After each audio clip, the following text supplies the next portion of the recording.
We're going to have a second summit. We had one in Singapore. What have we accomplished since then? The North Koreans have accomplished a lot. They were truly a hermit state, Kim Jong-un, a hermit leader. He was not meeting with anybody from outside of his country. Now he's traveling. There's an enormous amount of diplomacy. The best relationship we've seen between North and South Korea, really post-war. So what does that mean? It means they are doing lots of cultural exchanges. They are in economic exchanges. They're talking about building infrastructure, a railway line that connects them. Chinese have engaged directly with Kim Jong-un, even the Japanese at the foreign minister level. The international tensions around North Korea are dramatically lower as a consequence. Trump himself has had a summit. And there's no question that the North Koreans have continued to not test nukes and ballistic missiles, and that's a positive thing.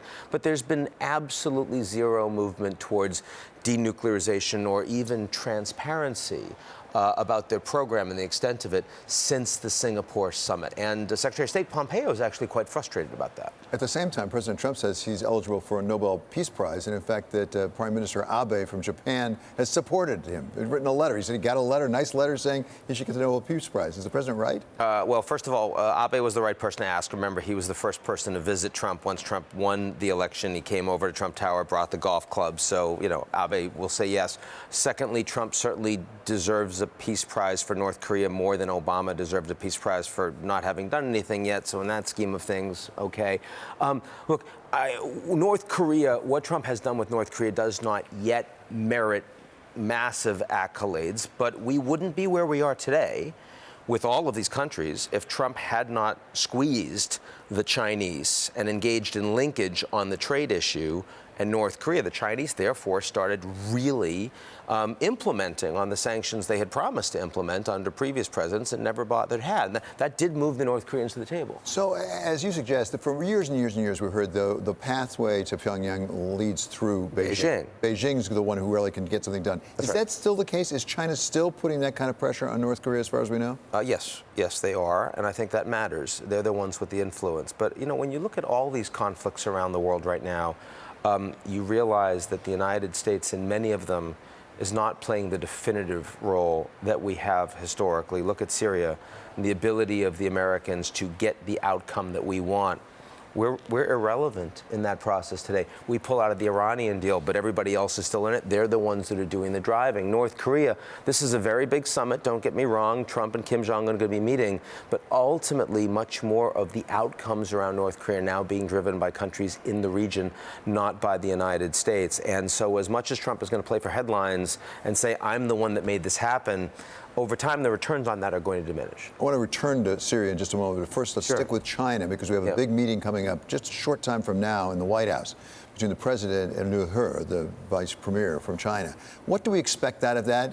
Could the president actually accomplish something with this? There's been a lot of criticism, a lot of questioning, but is it possible he's actually getting something done? He's getting something done. He's forced the Chinese to pay attention and to make some offers that are meaningful to the Americans, not least because they're scared of the potential of escalatory tariffs from the U.S. right now, the deadline being March 2nd. They would put those on, and also because the Chinese economy itself is softening. The extent of the offers that are going to be coming from China will not resolve a lot of the structural challenges we have with that country. The fact that they are a state capitalist economy, the fact that they're putting in enormous amounts of money into AI and developing a technology strategic sector that is going to compete directly with that of the United States and of the West. Yes, they're going to buy soybeans. Yes, they're going to buy LNG. Yes, they will make promises about no longer stealing IP, which they probably won't really be able to make good on. And yes, they probably will open some of their non-strategic sectors more broadly to American firms.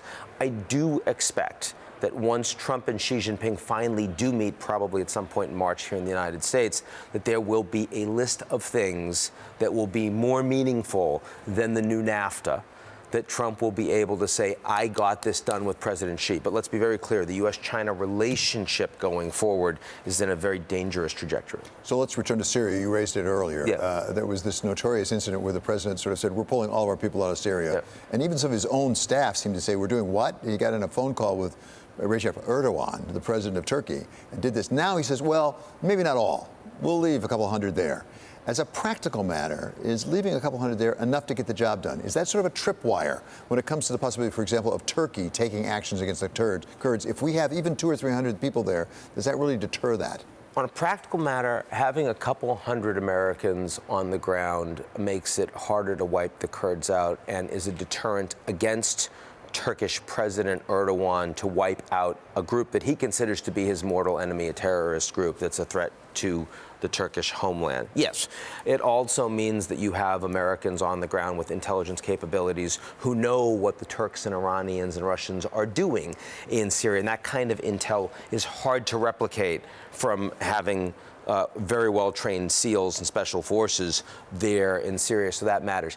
But again, ultimately, the United States is a marginal player in Syria. Assad has won. The Russians and Iranians like that. And even our allies in the Gulf region are now starting to meet with and engage with Assad because they understand the future of this country is going to be him. And there's very little we can do about that. The 5 million refugees from Syria, we didn't stop that. The 11 million displaced, we didn't stop that. 500,000 dead, didn't stop that either. Neither did any of our allies that are complaining about what we're doing right now. So let's be clear, when everyone complained that Obama was leading from behind, his allies were even further behind, and that continues to be the case today. So it doesn't sound like there's a whole lot we can do about Syria. What about Venezuela? Another thing that keeps going on and on and on. Now, the president has been pretty out front on that. He was early on in recognizing Guaido. He really lobbied a lot of other countries. There are, I think, more than 60 countries right now that recognize Guaido. Where is that heading, and when will it get resolved? No question that in Venezuela, the Americans have the cards. Different story, right? I mean, the Chinese have now even met with the opposition because they understand that Maduro's probably not long for his leadership, and as a consequence, the Chinese want to be able to do business with whoever's there. The Russians behind the scenes have been working with the UN and some of the Europeans to talk about a multilateral solution where Maduro leaves, but the military stays in place, and then you have elections. So I think that President Trump, with a large multilateral coalition of allies, pretty much everyone but Mexico that's close to the U.S. is on board with us that Guaido is the president and Maduro needs to leave, and appropriately so. I think momentum is with us right now, and this Saturday there's going to be a big effort by the president going to the border with Colombia to get that aid. Not a lot of aid, but symbolically showing that the Americans and the international community are the ones that are working to help and that Maduro's destroying the country. But the military in Venezuela today is still behind Maduro. And the question is not, does Maduro go? It's, is there a civil war before then? How many people have to die before then? Right now, it's really tough to make a call as to whether the path towards post-Maduro can be smooth or is going to be desperately violent. Let's put together two things that we talked about. One is the Middle East, we'd call it, some people call it West Asia, Saudi Arabia with China. Yeah. We have the Crown Prince going to China after Pakistan and India. As a matter of fact, China has managed a way somehow to deal with both Iran and Saudi Arabia. Sure. How do they manage that? Are they just playing the game really well? In part, they're playing the game well, but in part, they don't have lots of military troops and bases in the region. Djibouti is the only place they are, and that's really for commercial purposes. The Americans, right, we are a strategic player that wants to project military force, and we have friends and enemies. The Chinese do commercial transactions. By the way, Trump is more in that vein. He has a more Chinese foreign policy, but not in the Middle East, not with this Saudi, UAE, and Israel relationship. So, look, if you're China and you are going to be the largest consumer of oil from these countries, from all of these countries, where the United States right now is the world's largest producer of oil, who's going to be more relevant? The answer is China. And, you know, I'm told that the Saudi Crown Prince has been actively thinking about moving the IPO of Saudi Aramco to Hong Kong. And I know that's being discussed in their meetings. So if you're China and you're writing these big checks and you're extending out Belt and Road, you absolutely will talk to the Saudis, say, hey, how'd you like to play a bigger role with the Africans with us, that kind of thing. That would be something. Now, you just talked about the U.S. being a major strategic player. You just came from the Munich Security Conference. Yep. Historically, that's been where the U.S. has been a major strategic player. Are we still? Of course. I mean, we're the world's most important superpower. Our military force is vastly greater than any other country in the world. But we're not the ones writing checks outside, and we're not the ones doing long-term foreign policy and strategy. And our friends a lot of our friends don't trust us. That's certainly true with Europe. I mean, the biggest standing ovation was given by Angela Merkel. Now, of course, she's on home turf and she's not going to be chancellor for much longer. But her speech was, the global order is crumbling and it's America's fault.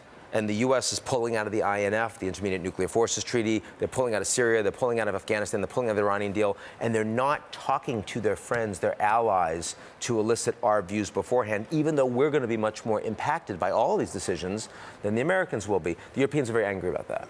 Finally, to what extent is Angela Merkel reflecting the past and not the future? I mean, that North Atlantic bond was critically important after World War II. In fact, is there a larger pivot to Asia?